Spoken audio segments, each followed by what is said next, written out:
तो चलिए आज समय के चक्र में एक ऐसे सफर पर चलते हैं, एक ऐसे युग की ओर जहां अधर्म जैसी कोई चीज थी ही नहीं। ये सिर्फ कोई कहानी या कल्पना नहीं है, बल्कि एक ऐसा दौर था जो आदर्श था, परफेक्ट था। आइए सतयुग की इस भव्य और रहस्यमयी दुनिया में कदम रखते हैं। 17,28,000 साल। ये सिर्फ एक संख्या नहीं है। जरा सोचिए, ये उस दौर की लंबाई है, एक ऐसी स्थिरता और शांति जो इतने लंबे समय तक बनी रही, जिसकी आज हम शायद कल्पना भी नहीं कर सकते। क्या ऐसा सच में हो सकता है? एक ऐसा युग जहां पाप और नाइंसाफी का कोई नामो निशान तक ना हो। क्या ये बस एक पौराणिक कहानी है या इसके पीछे कोई गहरा सच भी छिपा है? चलिए आज इसी रहस्य से पर्दा उठाते हैं कि आखिर ये परफेक्ट दुनिया बनी कैसे थी। तो इस आदर्श दुनिया की नींव रखी थी खुद सृष्टिकर्ता ब्रह्मा ने। उन्होंने पूरे ब्रह्मांड को एक डिवाइन हार्मोनी में सेट किया, जहां हर एक कण, हर एक जीव एक सही लय में काम कर रहा था।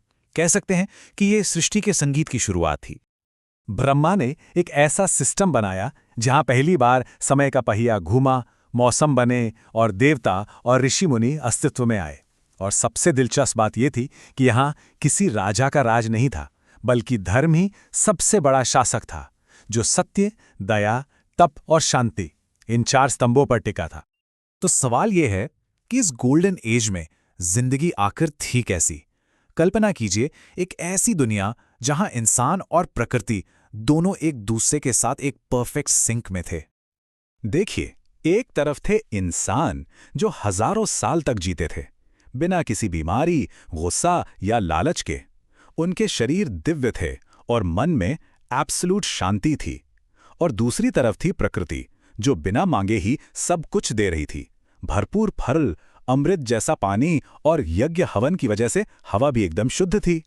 ये इंसान और प्रकृति के बीच का कह सकते हैं कि एक दिव्य डांस था।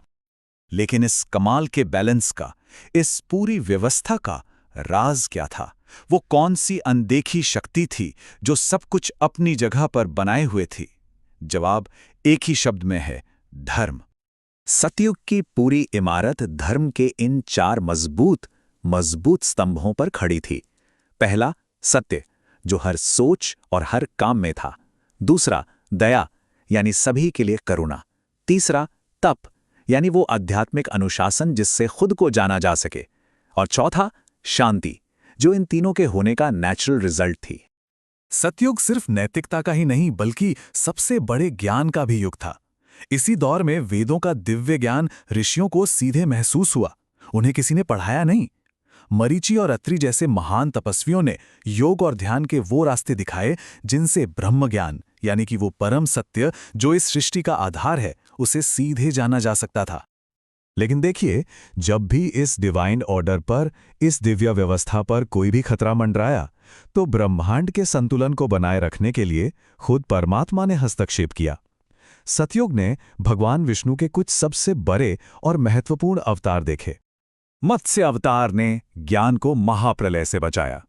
कूर्म अवतार ने समुद्र मंथन के मुश्किल काम में देवताओं की मदद की। वराह अवतार ने पूरी पृथ्वी को ही डूबने से बचाया।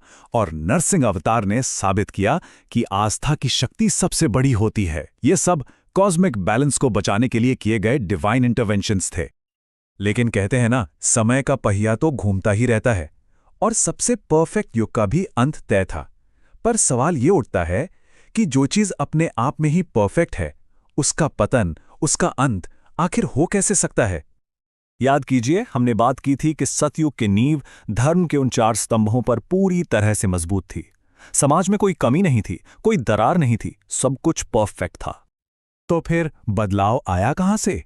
देखिए, बदलाव बाहर से नहीं, बल्कि इंसान के अंदर से शुरू हुआ। धीरे धीरे अहंकार और इच्छा के बहुत छोटे छोटे बीज मन में उगने लगे, जिसकी वजह से लोगों की तपस्या में कमी आई। ये एक बहुत धीमी, लगभग न दिखने वाली प्रक्रिया थी, पर इसके नतीजे बहुत बड़े होने वाले थे। और इस अंदरूनी बदलाव का नतीजा ये हुआ कि धर्म का 1/4 हिस्सा, यानी एक स्तंभ कमजोर पड़ गया। और बस इसी के साथ सतयुग का अंत हो गया और त्रेता युग की शुरुआत हुई। वो परफेक्ट गोल्डन एज, वो स्वर्ण युग खत्म हो गया। और ये हमें एक बहुत गहरे सवाल पर लाके छोड़ देता है। अगर धर्म का सिर्फ एक छोटा सा हिस्सा भी खो जाए, तो एक दुनिया के लिए, एक समाज के लिए इसके मायने क्या होते हैं? ये जो परफेक्शन से इम्परफेक्शन का सफ़र है, ये हमें अपने आज के समय के बारे में क्या सिखाता है? ये एक ऐसा सवाल है जिस पर हम सभी को सोचना चाहिए।